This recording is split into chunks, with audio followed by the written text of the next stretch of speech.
collegiality.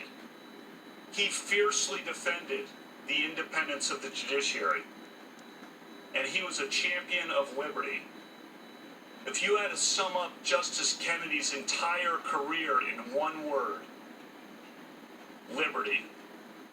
Justice Kennedy established a legacy of liberty for ourselves and our posterity. I'm here today with another of my judicial heroes, my mom.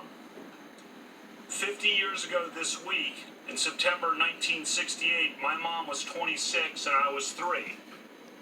At that time, my mom started as a public school teacher at McKinley Tech High School here in Washington, D.C.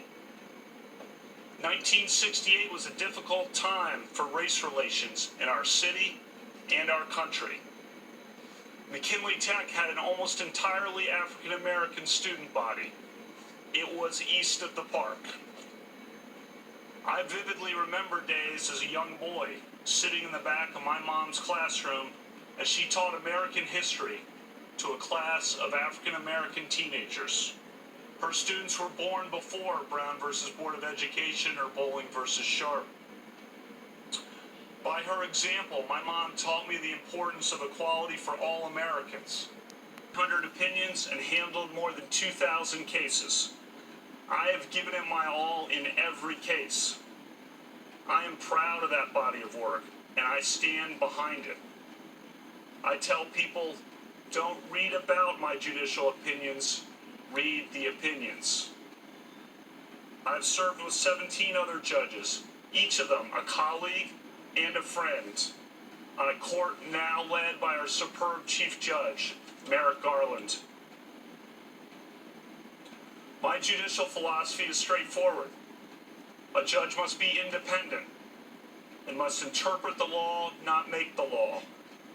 A judge must interpret statutes as written.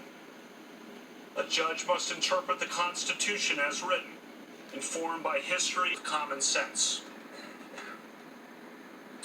A good judge must be an umpire, a neutral and impartial arbiter who favors no litigant or policy.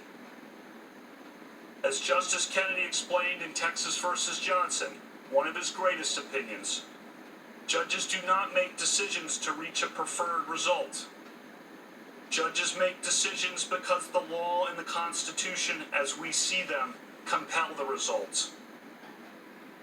Over the past 12 years, I've ruled sometimes for the prosecution and sometimes for criminal defendants, sometimes for workers and sometimes for businesses, sometimes for environmentalists and sometimes for coal miners.